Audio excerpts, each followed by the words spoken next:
give you the whole spiel. Okay. We're going to learn how to make wine with Gene Grulich. Okay, we're starting off with grapes. Everything we need is in the grapes, with the possible exception of the yeast. And there is natural yeast on the grapes. Where did you get that? And we got the grapes at a vineyard in eastern Washington near Prosser, and it's called Red Mountain. Mm. Okay, well, the grapes were just picked. They were picked the day before yesterday. We brought it over yesterday. Everything's there to make wine in the grape. All you have to do is crush it, and it makes wine. However, there is good yeast and bad yeast. So we sterilize it slightly to kill off natural yeast so that we can import yeast. And that's what we're going to do tonight. Great. Okay? Okay. Show us how you do this. Okay. In these tubs we have the grape juice, and we took it to a friend of ours and we used a crusher to actually split each grape into releasing its juice.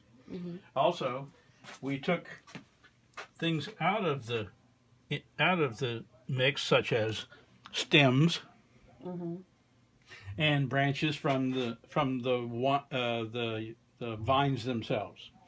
Okay, so now we're here, and this is settled down, and so we're going to add yeast, and we use a commercial yeast, and this is the one that's preferred for red wines, especially full-bodied red wines. Okay, each yeast package is enough to ferment 5 gallons. Okay. So each one of these is 10 gallons. 10 gallons. And so I'm going to add this yeast. I'm going to add this yeast. Oh, This all comes out in the editing, so don't worry. Okay. I'm going to add this yeast. You need scissors or something? I don't know why the package doesn't split. It usually opens, it has a tinder. Sometimes you have to find it. Okay. So I'm going to do some backup of the... I'm going to get a knife. So each one of these is 10 gallons in 3 barrels. Or 3 buckets, I suppose. Buckets. And now what's this one for? There's an That's empty just one. an empty one. We use that one to help transfer it because it's kind of heavy to move these around. So we just use it to put...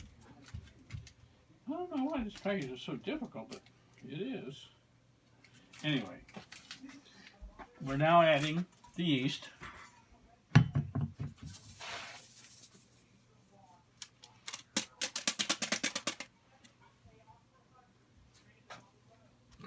There's a piece of the vine. And because there's 10 gallons, we use 2 packages for each one.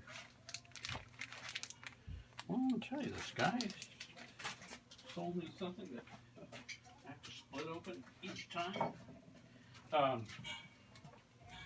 And I'll be stirring this in to get it activated. And now everything is in there to make wine. So nothing else is added. Natural yeast.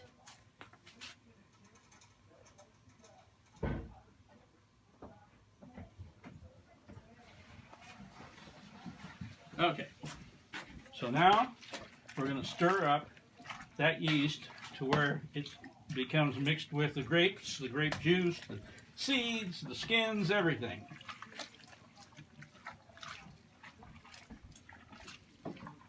That's an interesting paddle. Well, that's one I made for this purpose only. You can see it's been well used. How many years? Oh, I'd say I've used it for 10. Okay, now we move to the next one.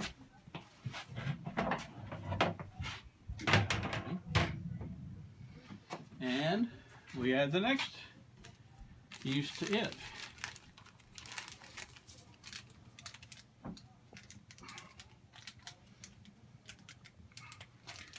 I guess I'm gonna have to cut each one of these individually.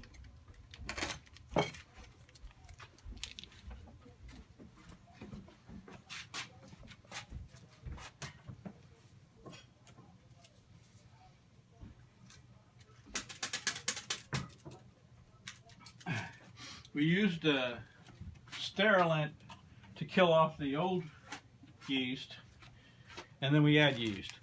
Now the sterilant, some of the problems that we've had in the past is people have a tendency to over-sterilize.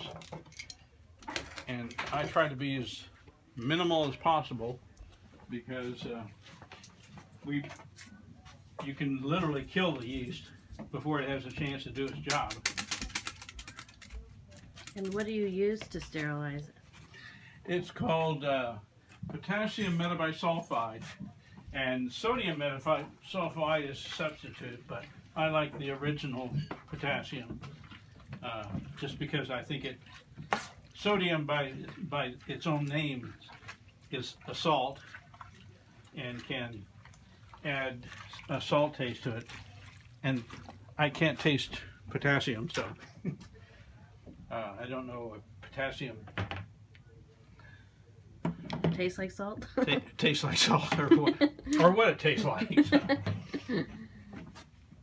Okay, we're down to the last 2 packets. And once I get this mixed in, we're done. Now what happens next is that the yeast grows and changes the grape juice, sugars, to alcohol. Okay, I measured this just before, and it gave me the potential of alcohol that's going to be in the wine. All right. And right now it's at 14.5. And if you go to a grocery store and buy wine today, you'll find that it ranges from 11 to 13%. So we have a stouter wine than what's commercially available. I don't know how they get it down to 11 other than maybe adding water. But I'm a purist and I don't add anything except grapes and yeast. Okay. So do you think that some vintners would add water at this point? I would suspect that, yeah, water is a natural item to add to it. Because I think some people want a wine that has little or no, or has a lower level of alcohol. Beer, has 5 to 6% alcohol. And wine, I'm sure it can range from 9 to probably 15, 16. But we just try not to add anything. Now what's this for? Okay, that's a hydrometer, and that's what I use to measure. What I do is I fill this with juice, and this weighted measure tells me what the potential of alcohol is. And so I recorded what we have now, which was 14.8. And as I go through the next several days, I'll check it to see how that decreases to, or increases to 4% and 5% residual sugars. That means that the alcohol content of the wine is then at 11. And so, and that's what these numbers tell you? Yeah. And after I get to that point, I take everything from these tubs, put them in a press, and press out only the juice. And when I press out only the juice, that is, in essence, the completion of it being converted to wine, but it's a young wine. And so I age it for at least a year before I bottle it. Can I put this down or no? Sure. Yeah, Okay. I'm It doesn't gonna wash matter? it. Okay. Get a shot of this. And it has 3 readings on it. Mhm. It tells you the potential of alcohol. It tells you other aspects of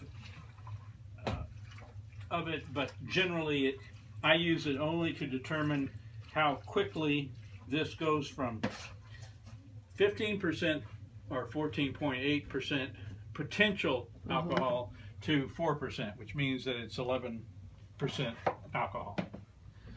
But over time, I think it actually does get closer to the 14.8.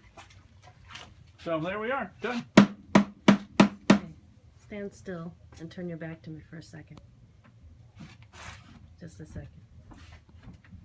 So difficult. I have a bug on my back. No. Trying to get a shot of this. Okay. Okay, now clean up and we're done. Sounds good. Thanks for sharing, Dad. Okay, well.